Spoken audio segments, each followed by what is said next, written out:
Hey everybody, welcome to the Quick Talk Podcast. Hope you guys are having a great weekend.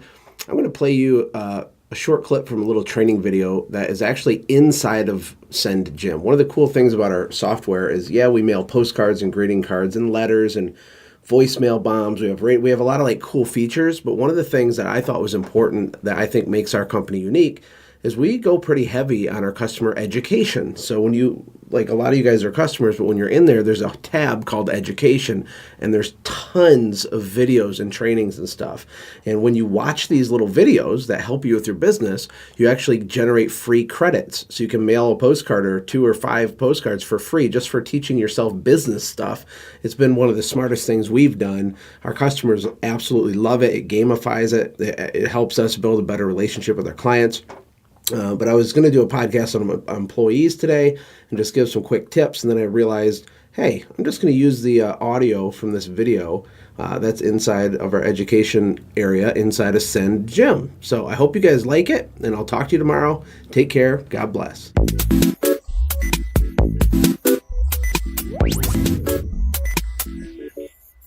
Okay, so we have customers, we have prospects, now we have employees.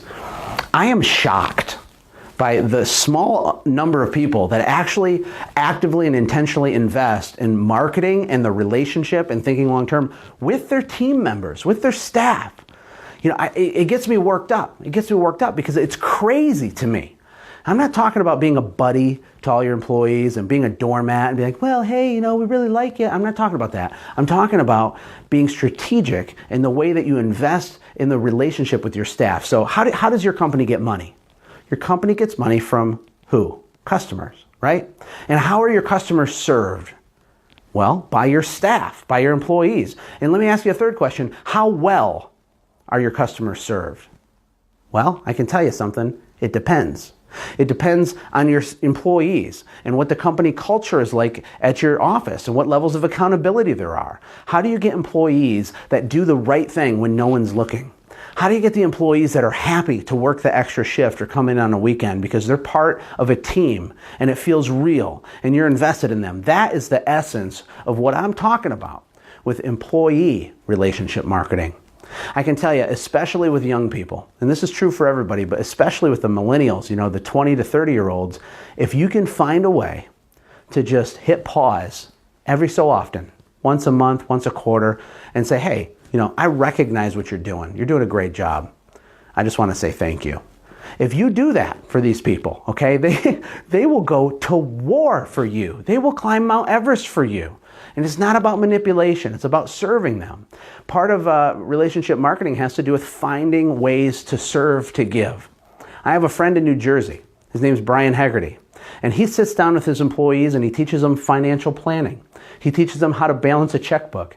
He helps them build a strategy to pay off all their credit card debt in 12 to 18 months. He does these things not because it has absolutely anything to do with his business, because it doesn't, but because he understands the power of relationship marketing. And if I had a competing business in the same market as Brian, I would not want to go up against him and his team because he has a real team. They have each other's back. They all have dream boards where they write down their goal to buy a house, to pay off my student loans, to get a promotion, to make more money, to pay for your mom's medical treatment, to buy your first car, whatever it is. You need to get organized in the way that you engage with your employees if you want to have a healthy, thriving business. Not to mention the fact that this is just a better way to do business, okay? Business is about a lot more than money. And if you can have a young man or woman come into your organization, spend time with you, you're serving and giving them. Yes, you're still holding them accountable. Yes, it's still a business and it's all professional, but you're serving, you're teaching, you're leading, you're loving on them. Every quarter they're getting an unexpected gift or something. When you do that and they leave a couple years later, they're leaving a better person. They're entering the world a better person, and that's the result of you. Now, does it affect your bottom line? Yeah, it does. You will literally make a lot more money by doing relationship marketing with your employees. One of the ways that I like to do relationship marketing with employees is through a very simple idea called planned randomness. And I didn't make up this concept. I actually learned it from a guy named John Ruhlin. And I had done this in my business for many years, but I never called it planned randomness. And what you want to do is you want to periodically surprise members of your team with a personalized and significant gift or reward or money or something, or a dinner or a thank you or a pat on the back, anything. When you do this, you're depositing into their emotional bank. And when times get hard in your company and you require more of them, that's when you can take a withdrawal out of that emotional bank. Most employers don't ever put any deposits in, they're only trying to withdraw. And that makes it very difficult to have good employee retention and to get employees that do the right thing when no one's looking. The only way you're going to get all of your team in the boat, rowing in the same direction, rowing at the same pace, is if you are tactical in the way that you love on and engage your employees. One of the ways I did this was by building a spreadsheet. And in this spreadsheet, I had the names of all my staff members, the names of all their spouses or girlfriends or boyfriends. I had the names of their dogs or cats if they had them. I had their favorite sports teams, what their hobbies were, and then the most important thing at the end was their employee love language. Now, I stole this concept from a book on marriage called The 5 Love Languages. And so I call it the employee love language. And there's really 4 different types of ways that people want to be recognized or rewarded for their efforts as an employee. Number 1 is through money. Money's great. Some people work really hard because they want money. That's the most important thing. There's nothing wrong with that. So if you identify that, you would put that on the spreadsheet next to Bill. And then maybe Mary, she has a different, employee love language. Hers might be public recognition, right? Public recognition. So at your next company meeting, because you're strategic and you're using planned randomness, you recognize her in front of the whole rest of the company, you give a round of applause, and you just let everybody know how spectacular she has done on a certain thing. Another love language for employees is time, right? Time. Giving them time off unexpectedly. Some people work really hard just so they can have more time off. It can be the most important thing in the world for a lot of people. And so if you schedule a day of work for someone on a Friday and it looks miserable and they come to work and you say, hey, I got you. You don't have any work today. I wanted you to have a long weekend because you're doing a great job. I want to recognize that I see it and it matters. So you're getting a full day's pay today. You have a whole long weekend. All this was a trick.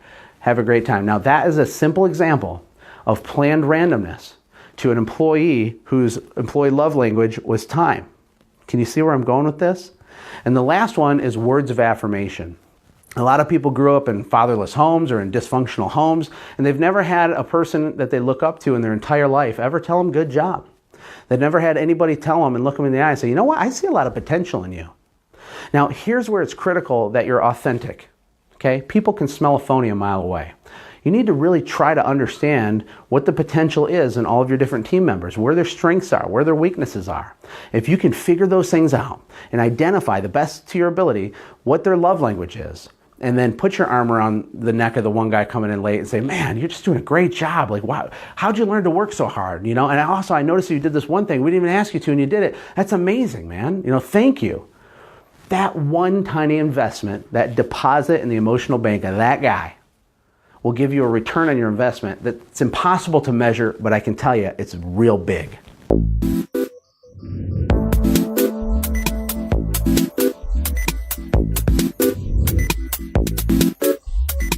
Hey, thanks for hanging out, friends. And from all of us here at the Quick Talk Podcast team, we hope you loved today's show.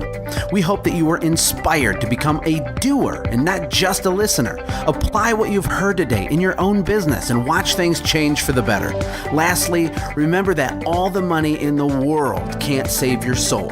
Seek first the kingdom of God, my friends. We'll see you next time. For more information about the Quick Talk Podcast or Joshua's other businesses, visit our website, quicktalkpodcast.com. Have a blessed day.